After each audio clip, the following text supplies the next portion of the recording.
I'm now going to pass over to Bella and Lou from the other MA for Imagined Futures zine making. Hello! Oh! What are we doing? Have we got our bits ready?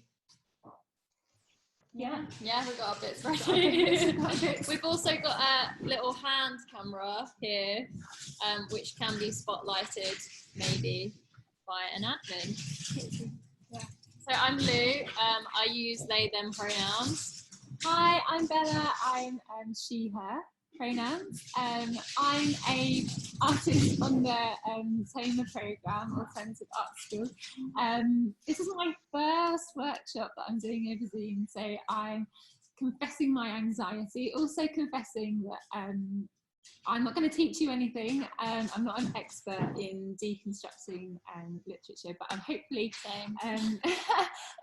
we'll just create a nice space where you can ask questions and make some comments about your experiences and some of the ideas that we give you during this workshop as well. Okay, so it's a 45-minute session. So basically now until 1 o'clock you'll be with us. So Lou's gonna talk us through a history of making zines. Do you want to talk about your background in zine making? Yeah, so we are sat in the Girl Zine Library, which is a zine library for queer and feminist zines. We have about 500, and we also have books as well, so like real life publications, like the fancy ones.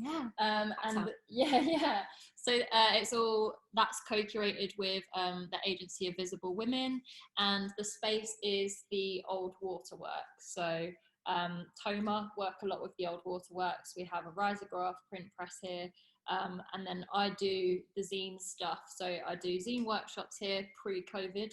And then I also run something called Girl Zine Fair, which platforms women, trans and non-binary zine makers, and it ranges from festivals, so I've done 2 festivals now, gigs, exhibitions, workshops, talks, like panel talks and things, screenings, whatever I kind of fancy doing, but it's all influenced by zine culture and zine makers. Yeah, and we'll be running you through today with my new zine making kit if anyone's interested, which is my reaction to not being able to do any workshops during COVID. So Lou is clearly the zine expert in this workshop. I don't think anyone can be an expert. So Lou's going to talk to us about the history of zines, and then I'll talk about the theme of the zine, which is, as Chloe said, Imagine Futures. And then you'll be shown by Lou how to go about making your zine, and then we'll just give you some space just to make and rip and think about the content. And if you want to ask a question, please just write question or put a Q before you write in the chat, so we know if it's a question you want us to address, or just comment as you go. That's super cool as well. Also, I would say that just so you know, we're going to, if you want to share what you make from today, we've got a hashtag on social media. You can use #AltSlowMarathon. So I'll review that again with you. But yeah. Cool. Hashtag #AltSlowMarathon. Hashtag #AltSlowMarathon. Okay. Yeah. Got it. Let's put it in the chat so that you remember. Oh no. Slow marathon. So I can't find the hashtag on my map. Cool. So I'm going to share my screen and tell you a little bit about zine history. Like Bella said, like I'm not a massive expert. I've just done my own research, been to like every zine convention under the sun. I'm just a big zine nerd, really, a big fan of fanzines. So this is what I've compiled, but always learning. So feel free to input as well. Screen. There we go, and here we go. Can you all see that? Yeah. Let's minimize the zoom. Let's play. Cool. So what we will need is, basically you only need like paper and some scissors to make a zine. But just to recap, we can also use things like sticky tape or glue to stick magazines and kind of whatever content you want in there.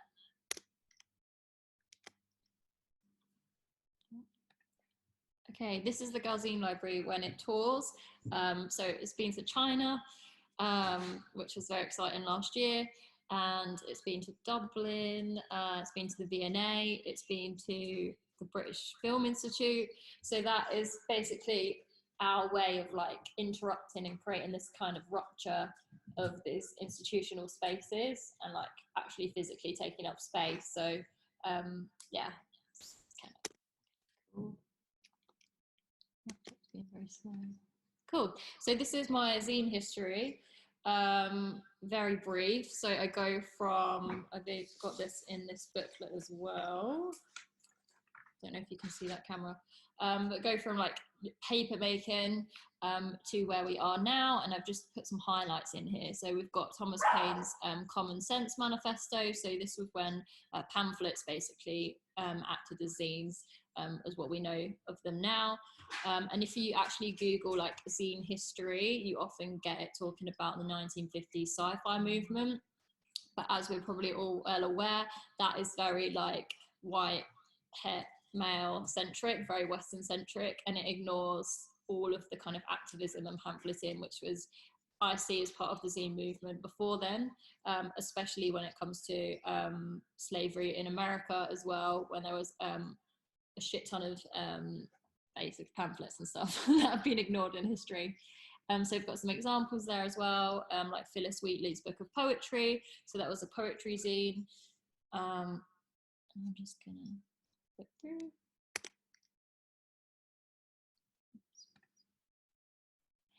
And then we have the invention of the photocopier. So that was obviously a massive boom. People were able to share their resources fairly cheaply, and also get their political ideas out further without the, yeah, it's like a lot quicker basically. And then we have one of my favorite manifest things ever is the Black Women's Manifesto. So this is available online. So I don't know if you want to screen grab this bit, the Providence Atlanta Lesbian Feminist Alliance, online, because you can read that whole zine for free. So it's weird, I can hear myself talking. I feel like, let me turn that down. It's really off-putting. Okay, cool. I can still hear it. I'm gonna ignore it. So then we get to the 1980s, which people are more familiar with. So we have like the punk, obviously, and then more like the Riot Girl starts to come in the 90s, which is what I've named Girl Zine Fair after, because I'm just a massive fan of Riot Girl. And that was in terms of like taking up space. So I guess punk was more like fuck the government vibes, and then Riot Girl was more like, we need to think about like who is occupying that space, and like punk is like quite male centric and quite white, so like who actually deserves to take up space, and like can we make more space for them. And then obviously we've got the invention of computers, so revolutionizes self-publishing, so anyone can now print, and it also changes the kind of idea of DIY as well. So you go from stuff that's just like photocopied zines, like cutting and pasting, and some people see that as DIY, but I myself also see something like this as DIY. So, or actually my zine, I'm just gonna grab it. So this is made by contributors, much like a punk zine, but it's just made by me on Photoshop, one person who then self-published and printed it. It just shows you that you can actually make a zine yourself and send it to a printer quite cheaply now, and make it look good as well. And let's go through. So yeah, also I've highlighted there about MySpace and Bebo, if anyone remembers them. There was like Pixo back in the day. Yeah, I know. I was like Pixo queen. I was like, come and get the HTMLs for my website. And like, download the code so you can have Gwen Stefani pop up. Oh, I know. But then we had this idea, and it's basically the sense of like creating community, and we have that on Instagram now. So basically all the zine makers I know live on Instagram.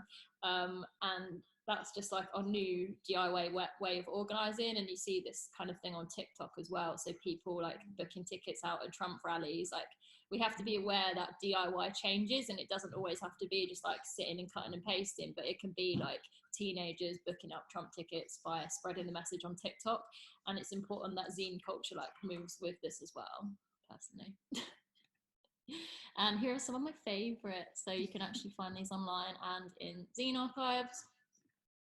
And then I just wanted to highlight about Greenham Common. So this was, I'm sure a lot of you will know, a women's peace camp, but the main form of their communication was through sharing zines. So I went to a talk and they spoke about how they would write about how to like chain yourself to railings safely, and also like how to climb trees and to not hurt yourself in that way. So it's kind of, I guess, zines, as well as building a community, also inform people about things that aren't the status quo or aren't well-known information. So like we have here Excited Delirium, a protester's guide to less lethal police weaponry.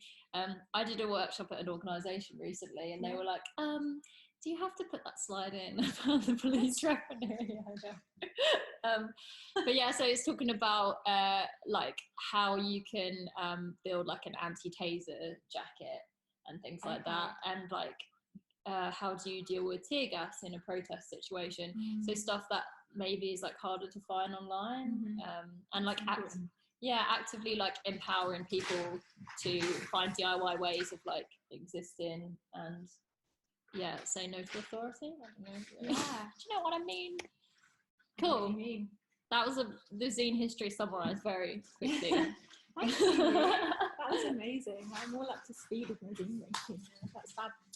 So I basically tried to keep the theme of the zine as open as possible for you, but basically I thought if we go with sort of imagining a future for the text or the images which you have to hand. So it's kind of an opportunity for you to reposition and to reconstruct those things, and you know, as a process of thinking about your own ideas or the image or the text itself. But again, it's just a guide. So if you want to digress and you've already had something in mind that you would really just like to take your Saturday morning to do, go right ahead. I'm really excited to see what you make. So that's great. So so why did we think that this would be a good workshop to run, particularly today for your art education? So just speaking from experience, so I come from more of a sciencey kind of health background. This is my first foray into arts education, and really it's been such a transformative process for me in terms of redressing systems of hierarchy and previously received ideas and knowledge that basically I was fed, like, you know, throughout my life, you know, and throughout education. So this is like I've seen this year with TOMA as a real opportunity to reclaim that agency and those things that I thought were outside of the system that I might have to suppress. So it's been really great for me in terms of that. And really, like, so what we're thinking about with this workshop today is how to make art education more accessible. And so accessibility can be around changing the language that people are using, maybe focusing not so much on language in those kind of like received theoretical ideas, but just how you're responding personally to words and images and how they actually make you feel. So if you want to re-edit work that you've written in the past, or you just have some newspapers or some art-based materials close to hand, just so you can reposition them and reimagine them, that's fantastic, because there's a real nice like cathartic value to just like ripping up pages and sticking them down, and like it's like self-care, like the process of even like redigesting work and kind of reforming it.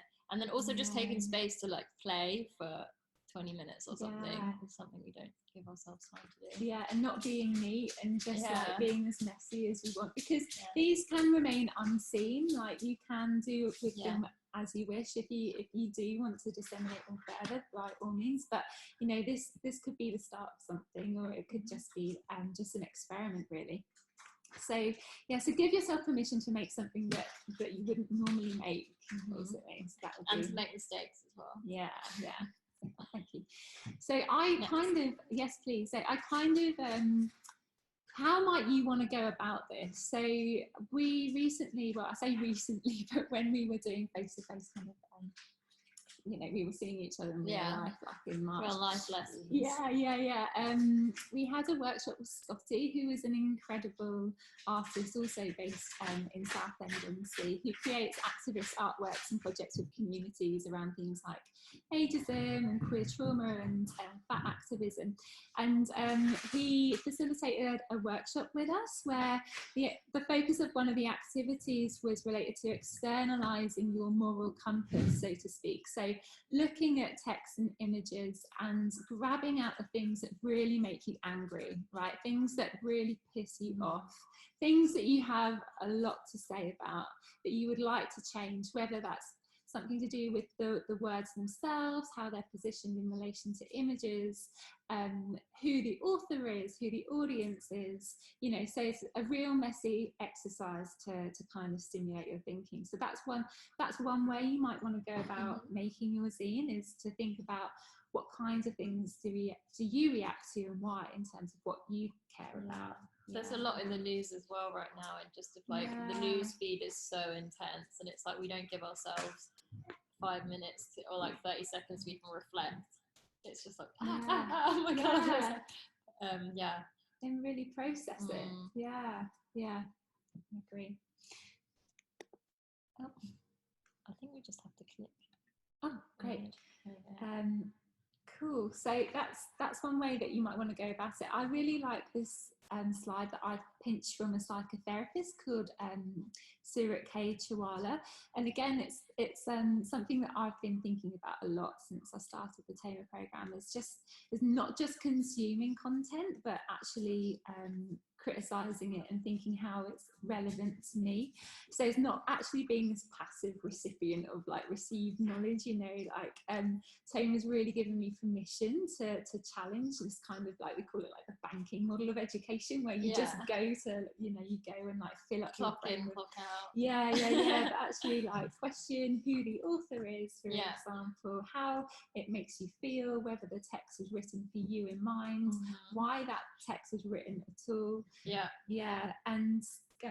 I was just gonna say, you're like, I can tell. No, I was thinking in my head about how, especially now when people are talking about like changing the curriculum, and there's that Black curriculum movement, which is amazing. It's like people like history, or was it Winston Churchill quote where it's like history was written by the victors? So like the West and colonialism. Most definitely. So it's like unlearning. Do you know what? This whole kind of process has been a great unraveling. You know, it's like, but it's an opportunity just to rebuild, as it were, from like the ground up. So great. So that's hopefully that's given you some ideas on how to go about making your cool. So what we're going to make, you still see the slides, can't you? I think. Okay, cool. I'm just looking at Emma like, thumbs up. So can you also see my other camera that is called Zine Workshop? Yes, cool. Right, let's do it. So here's my cute little zine making guide. If anyone wants to support my practice, you can get these online. Just letting you know. There you go. Some promo. So what we will need are, we're going to make our A4 piece of paper zine first. Bella, are you joining? I'll have a go. I'm going to do orange. Here we go. So all we need for this one is A4 paper and scissors. And if you want, if anyone's like at home with zine making or book binding, you can also use something called a bone folder, which just helps you fold. I've got...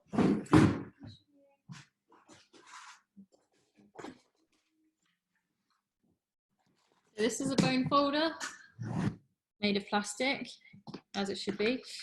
So what we can do is, now we want to fold it in half 3 times. You can also use a ruler for this, but you only really need a ruler or a bone folder if you're working with card. It's a bit thicker. Sorry. Can you share the main screen? Can you share your second camera on the main screen? On the main screen. Because for the moment we are still on the slides on the main. So if you share the Zine workshop, you share it. Okay, yeah, the host is doing it for us. Thank you. Thank you. Woo! Thanks for pointing that out. Okay, cool. Right, we got our paper, we got our scissors. We're going to fold this piece of paper 3 times in half. So 1,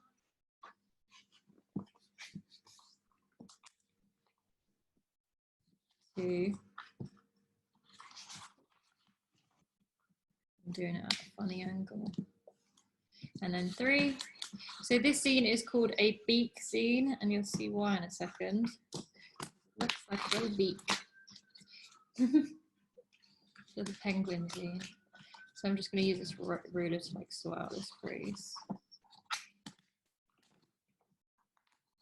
Okay.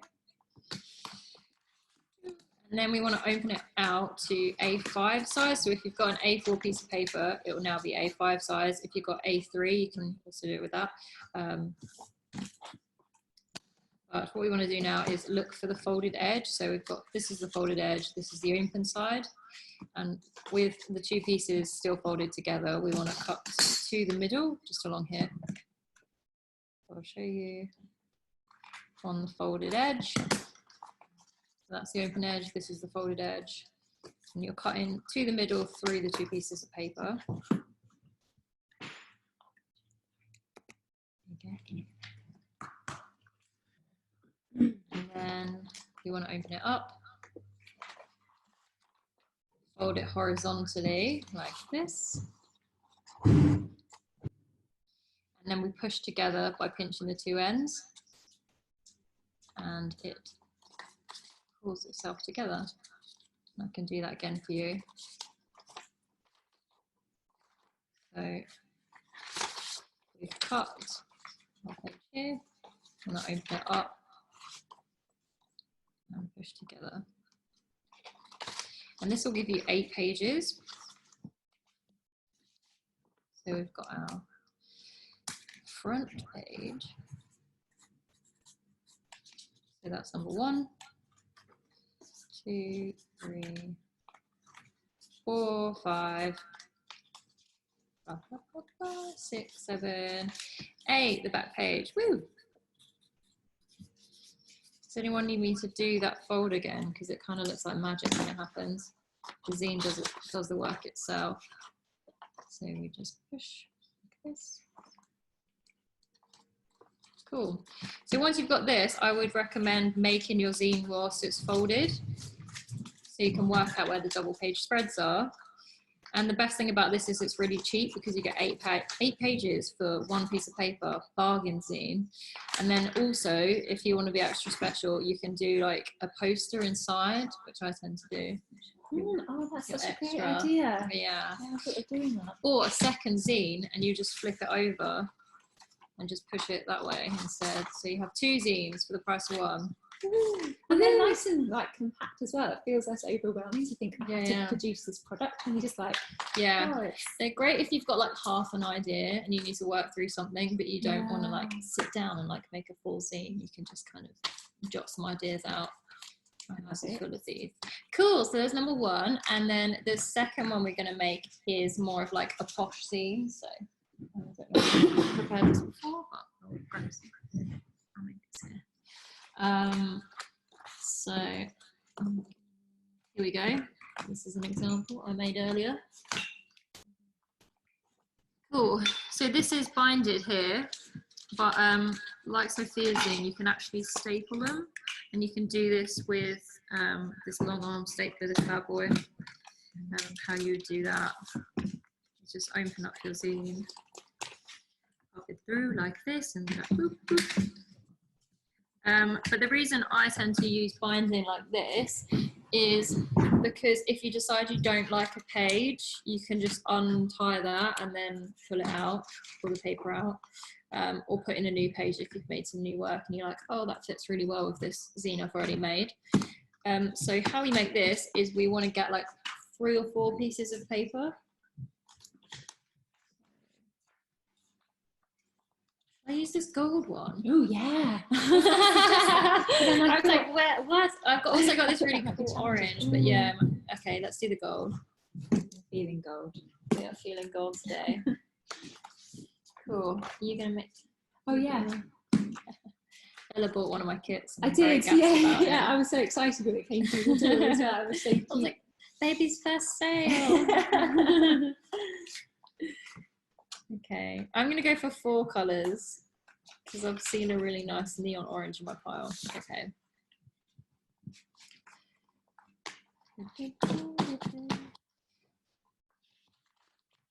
Cool, so we want to fold these in half, and with paper we can just do that together, to be honest, like this. You might need a ruler, or literally anything that has like a vague edge. Would this work? Yeah, that works. Can I use my arm? Yeah, you could use your arm or a wine bottle. Oh, got one of them. Yeah. There you go. And then because I've got this card front page thingy, I'm going to do that separately. I'm going to use my old pen again. That's quite fun. Just Get your ruler back. oh, thanks. Stolen your ruler. Cool. So now we just want to pop them in like that. That's very satisfying. And what we're going to do is clip it. Who can clip it?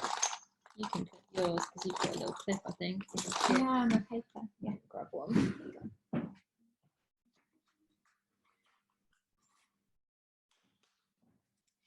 So, you don't really need to do this, but if you do have any paper clips lying around and you want to be super neat, what you can do is kind of clip. I've got a paper clip here, and this just holds it together while we're binding. Then what we want to do, is everyone cool up to this point? Actually can't see the chat. So we want to get out, we can use something called an awl, but if we don't have this, literally any kind of pointy sharp object, maybe you could like unclip one of these or something. I'm sure we have some pointy things lying around somewhere. Maybe even a sharp pen. Oh, screwdriver. Yeah, screwdriver. I have these fancy binding needles because this is weirdly my job. Weird. Could I use the end of the scissors? You could give it a go. Yeah. Where's your binding kit? I know you've got one. Somewhere. We've lost it under all these papers. I think it's over with you. Is it? Yeah. I'm for you to use it. Oh yeah, here we go. Oh, thank you. Aha! Show off the binding kit to the viewers. The viewers at home. Okay, cute There we little go. binding kit in orange, like my new favourite colour after meeting me.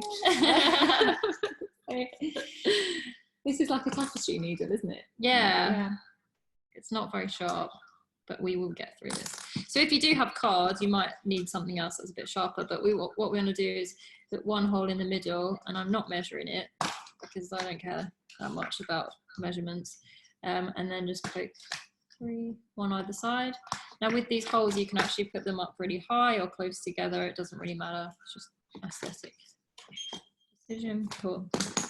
Or you would get your binding needle and just pop that through, or your sharp thing.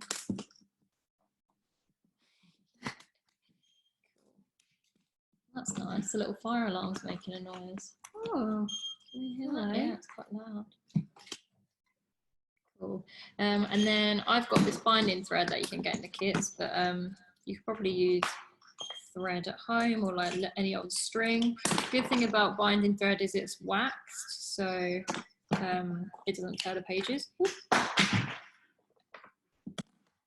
And this needs to be about 4 arms length. Can you see that? I'm going to swap between the cameras. Cool. about the length of a Shih Tzu. The length of a Shih Tzu, which if you can hear like any crazy noises, it's because I've got a 4-month-old Shih Tzu and it's very needy and it keeps pulling at my trouser leg. So apologies. Cool. So we want to bind our thread like this. And if you don't have this at home, that is fine. You can just remember what I'm telling you, and then you can do it later if you fancy it. Or you could literally just staple it and avoid all of this kerfuffle. Okay, so when we bind him, we have another aesthetic option, which is to have like the knot or the bow on the outside, or have it on the inside. Always inside, no? You like it inside, yeah. Yeah. Look, it's got this minimal vibe. We're artists here, so probably like this. Whereas when I do workshops, it's kind of weird. When I do workshops with artists, everyone wants the inside one. Yeah. When I do one with just like I've done workshops just in shopping centres and things like that, and people are like, always want the bow on the outside. Interesting. Which is interesting and cute. I'm gonna do mine on the outside because I'm also cute. So, if you want the bow on the outside, start on the outside. If you want the bow on the inside, start on the inside. So I'm gonna start on the outside and push through the middle hole. I'm kind of getting used to hearing my voice twice. Yeah, I'm hearing it inside my brain. I feel like I'm on the moon, you know, it's kind of like that transmission, like delay calling to Earth. Yeah. More than usual for me. Transmitting to my laptop 5 meters away. Okay, cool. So we've gone through the first hole, and you want to leave like this little tail out. And then we're going to go up to the top. Boop. Through. All that. And then all the way down to the bottom. Or the top. Whatever your preference is. Yeah, I'm just doing my own thing. Yeah, do your own thing. It's fine. Yeah, this is like the letter B or like a figure of 8, I guess, but it's not really. Okay. And then pop back through the middle. We'll pull that, and then pull that out. Cool. Take your binding needle off, so you can pull that a bit tighter. Oh, it's got my fingerprints on it. That's cute. So now we've got our 2 little arms and the little belly here, and we're going to tie it in a knot or a bow or whatever you fancy, everyone. It's like a little hug. There you go. You're hugging the little thread. So pertinent right now. I know. We all need a thread hug. Cool. I'm going to do a bow, yellow and gold. There we have it, and you can take your things off, the holder things, and you've got your zine. So this, because it's this thicker thread, I can undo it really easily. So if I do decide that I hate the pages we've made today, yeah, which I'm sure you won't, no, then I can take them out and burn them. Yeah, so we can then just swap them in and out. And also, I'm going to move onto the next slide. You can see that video. You'll see these sheets, and because we've got 3 pieces, I've actually got 4 pieces of paper, but if you have 3 pieces of paper, this is how you'd number the pages. I'm showing you this because it's really helpful for if you do want to disseminate your work and take pages out, you can work out what number each page is and then to put it under the photocopier. So I would screen grab this sheet description. Pagination it's called, if we're being well fancy. I think I've got a pagination thing in here. Yeah, you do. Yeah, there we go. Pagination. So this explains like where your back cover, front cover are, and then the sides.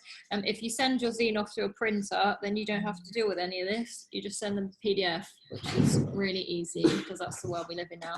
But if you do want to make it at home and do like, I don't know, 5 to 10 copies, however much you can rinse out of your like HP printer ink, then, which is probably like 5 zines, yeah, for £40 of ink, yeah.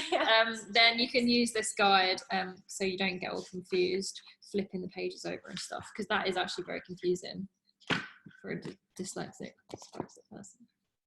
Cool, so I think that's me done. Thank you, Lou. On to content.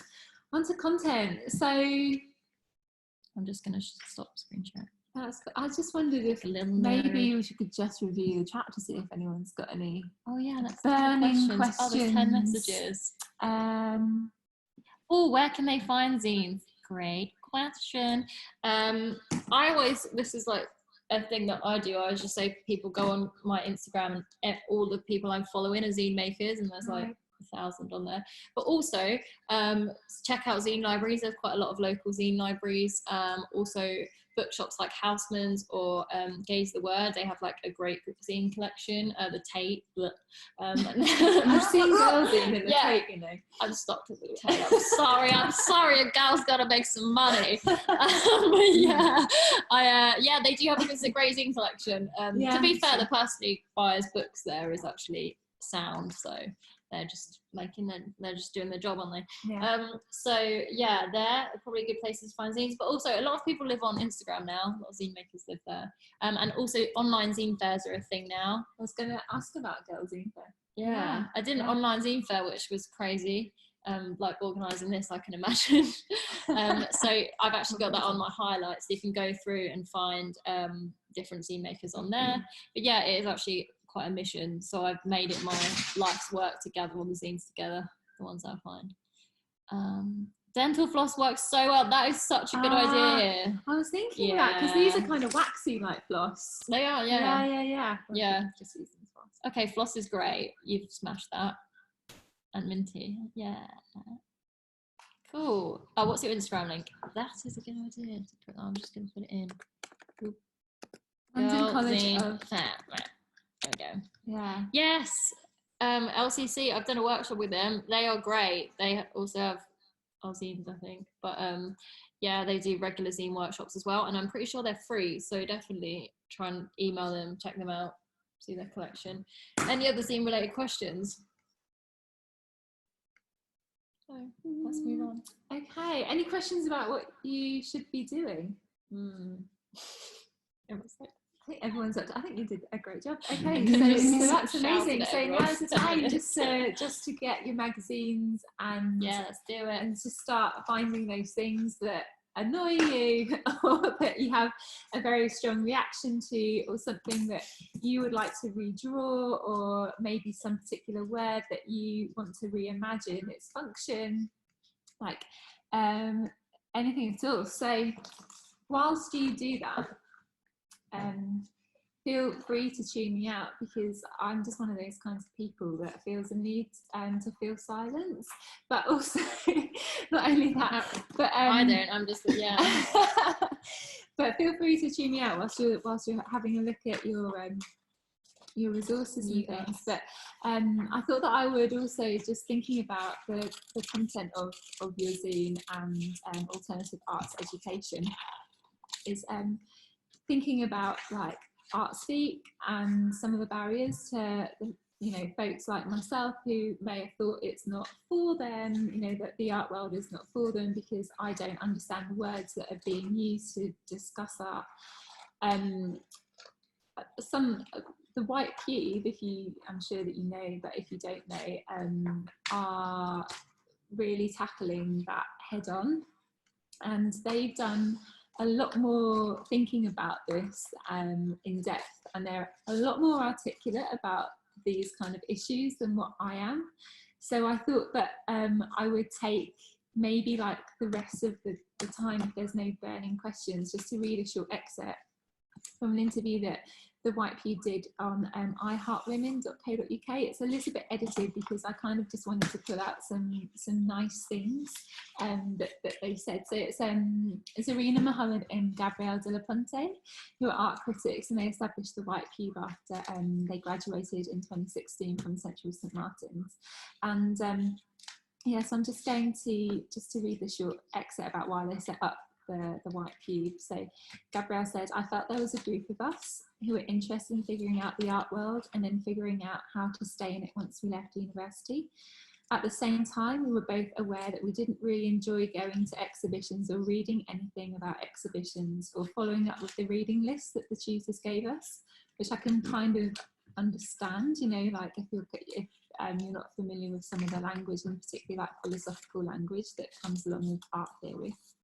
So Zarina says, "If we did, it was this horribly painful thing, attempting to help us to understand theory. To this day, I still don't understand what Baudrillard was on about. Who has read all of the simulations? I really tried, but it's so painful. It's like pulling at my eyebrows. I wanted to die every time." And I think that, this is me speaking. I think the good thing about alternative art education is it's really does try to create this accessible environment for people from all different walks of life who can have those discussions in a safe and more kind of like supportive space. So they go on to comment about that things being boring and you know, that you almost have to go through this process of translation, and that it, you know, it kind of removes you from real life. So it's you know, being able to still live with like your family and have conversations about Love Island, but whilst also like being like familiar with why people are making art, what's important, why people are reacting like in certain times in the way that they're doing. So they talk a lot about being inspired by YouTube and pop culture and music, and these not being really referenced during like in a traditional kind of like arts education like establishment, and that they kind of wanted to actually like to question why that was. So yeah, so I think that they talk a lot as well about writing embodied criticism, so thinking about how that makes you feel. Like Thomas Hishon talks about energy yes or energy no, and that can be a real, like for me, I found that's been like a real way that I can start trusting in my instincts about the material that I'm encountering, and that can just be something else for maybe to think about as you're making your zines and things. Yeah. Semiotics. Thanks, Emma. In the comment there. The worst. I still don't know what that word is. What's the other word? Pedagogy. Yeah. I don't know. I'm still having problems remembering what the layout of your zine thing was called, because also. God, I can't even say that. Simulacra. Yeah. Bella, thank you so much. It's 1 o'clock. Isn't it? We don't run over, but basically, like, we'll be back with you around 2:30, so you can be working on your zines, and remember the hashtag #AltSlow marathon if you want to. You don't feel any pressure that you have to make a zine in that time, but I've got one tip before we go. If you're struggling with like filling your zine, I've just been cutting out random coloured bits of paper and sticking them down, and then I'm gonna like write or something later once I've got into the mood of cutting and pasting. Cool. Thank you. Thank you so much. Yeah, show your appreciation, everybody in the chat. You can do some whoop whoops. You can do some woot woot. You can write pagination if you want. That is a new word for me. Loving that pagination. Get rid of the semiotics. More pagination, please. The length of a shih tzu is also the length of your forearm. Learn so much stuff here. Yes. I love this idea of like not passively consuming things. Let's think critically when we're being given content. Let's fuck up the content. Remember, you can share, as Lou and Bella said there, your zines on the hashtag #AltSlowMarathon. Thank you everyone for, oh, people are clapping loudly. It's so loud, this chat right now. Shh, shh, yes. Wow, the magic fold. Yeah, I know, right? This like bargain. I love that bargain poster idea as well, in the middle, and the fold with the square. That was so beautiful, that moment there. Yeah, it's super inspiring. Thanks everyone on the chat. Absolutely.